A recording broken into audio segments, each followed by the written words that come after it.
defile yourself, consecrate yourself, do this, don't do this. So you already know what consecrate is, cut things out. And so now he says, don't defile yourself. So he's highlighting there are some things that you have to be very aware of that will have an effect on you, not just physically, but in this case, spiritually. Do not defile yourselves by something specific, swarming creatures that crawl on the ground. All right? Now, for some of you, that's not an issue, right? I'm like, yep, got it, easy. That's a good one, you know? I ain't got a problem with that. I've seen people that eat bugs and slugs, and no, I'm good. I'm grateful for where we live. I think a fried plantain is as close to a slug that I'm gonna eat. All right, and so it is what it is. And so, but what is it about this one specific animal that he says will defile you? Again, there's a practical nature because there's some kinds of bugs that would make you sick, and it could affect your, physically. But then you got to look for the spiritual thing too. So what else is going on here? Is there something else that we, as we're trying to consecrate ourselves to the Lord, that can defile and hurt and harm our connection with God? Well, apparently it's something that swarms and crawls on the ground. In fact, in verse 42, it says, do not eat anything that moves on its belly or walks on its fours. And so one idea, and so a lot of this language gets used figuratively to describe a lot of times the devil and demons, things that swarm. And things like that. So this is a little bit of an element of kind of a demonic nature. In fact, the one big one that kind of gives it away is things that crawl in its belly.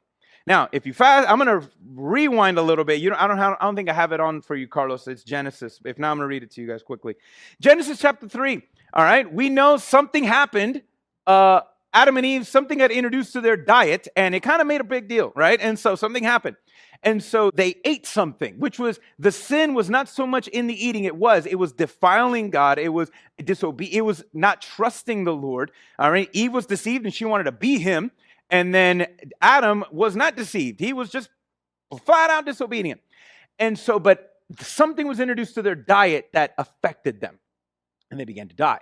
And that's what sin does. And so it was, here he goes to Adam, and Adam, hey, what happened, bro? What happened? And Adam goes, man, it's the woman you gave me, bro. She gave me this, and I ate it, man. I couldn't tell her no, right? It was an interesting thing. He totally throws her under the bus, blames her. Some of us, we know what that's like, right? And so it's your fault, right? But then Eve, she doesn't go and say, no, see, he was supposed to. And interesting, she doesn't go to him. She goes, no, it's the serpent.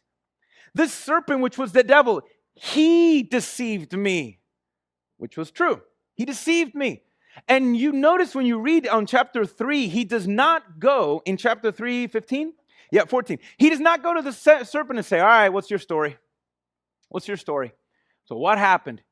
He was gracious to Adam and Eve, not to the devil. In fact, he went straight in on him. When he turned, he said, so the Lord now said to the serpent, because you have done this, no explaining, no excuses.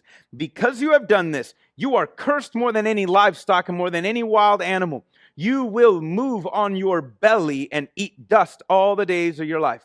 I will put hostility between you and the woman, and between your offspring and her offspring. He will strike your head, and you will strike his heel.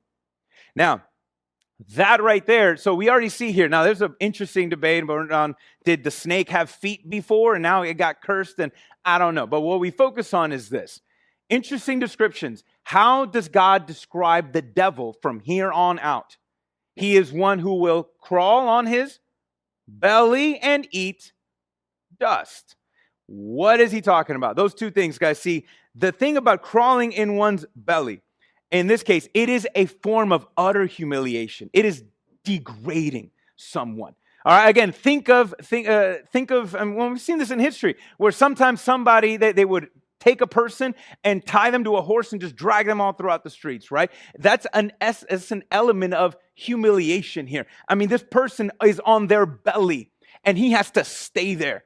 I don't know if you've ever seen UFC fighters or anything like that. You just put somebody on the ground. You ever seen somebody put their foot on their neck, right? Or something like that? Like, stay down.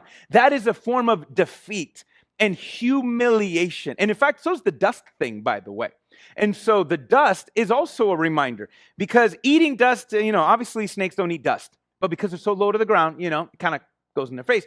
But what does he mean about eating dust? Well, that Hebrew phrase, guys, sounds very similar to an English one.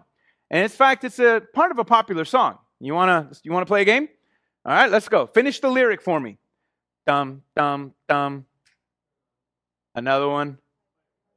All right, there you go, online. Did you get it? All right, like 2 to 3 people got it. All right, Queen, right? Dun, dun, dun. Another one. Bites the dust. What does that mean? See, but even in English, to bite the dust is to what? Lose. It's to defeat. And so what he is telling the devil, from here on out, I want you to know that you are going to be a humiliated and defeated foe. You're done. Like, he lost already. It's like, from this point on, devil, I want you to know you've lost.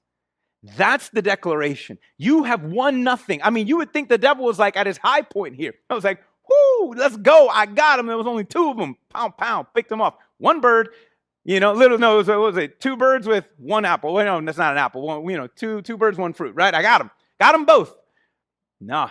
And so, no, he, in his high point, he thought he won.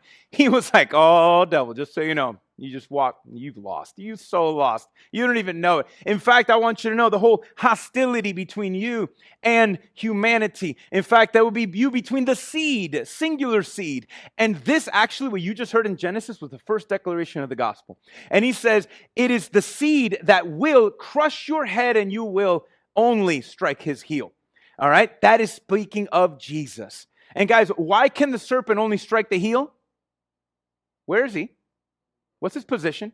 On his belly. All he can reach is, all I can get is the ankle, because that's all I got.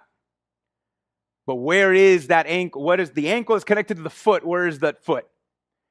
Crushing the head. Now, let me tell you, what can you recover from a twisted ankle? Can you recover from a broken ankle? Can you recover from your head being bashed in? No, you cannot. In fact, which is interesting there, you see Paul and others in the New Testament would say that on the cross, God humiliated the devil. He humiliated the devil, and he stands victorious from here on out. And so that played out. And so now we can see, okay, is this physical thing about things that creep and crawl? First off, the people would know. They would have this a little bit of an association.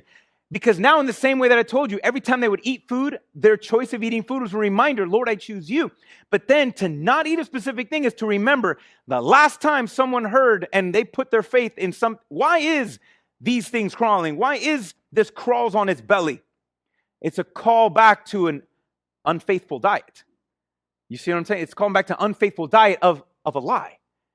You are what you eat. You are what you believe. You are what you believe, what you consume mentally. And so here we can make this association. I think it's a safe one to say you have to be careful with the lies that you eat, what truth that you are consuming. Because that does, and we know that in the New Testament, that does defile us. When what hurts us and harms us is when we are consuming things that we think it's true and it's not. It's artificial. It's artificial versus something that is authentic, which is God's word. And so we have to be on the lookout for those things because the lies defile us. They deceive us. They even stand up, Paul would say, they stand up as strongholds that stand up between us and knowing who God is. And so that's an important thing there. And again, it doubles back and says, so be holy. Be holy as I am holy. Back to the reminder, why are they supposed to do these things? Because they have to learn to be holy, right? But hold on, God is holy in one way, and humanity, we're different, right? I mean, God is perfect. He's not saying, here's how you can learn to be perfect, like me. No, that's what the devil was telling Eve. Eat this and you will be perfect. That's a different one. But here what he's saying is, be holy as I am holy. Why? What is this sense of holiness that humanity can actually reflect? It's not perfection, sinless perfection. Here's another word for holy that we've been talking about this a lot. Do you know what holy actually just means? It just means true. It's pure. And so when I say pure and purity, no, when I mean true, it means God is true to his relationship with his people. He wants us to learn to be true to him. It's like, I'm true to you. I am dedicated to you. Will you learn to grow to be true to me? That's what that is. And to be true to God, we need the truth. We need the truth.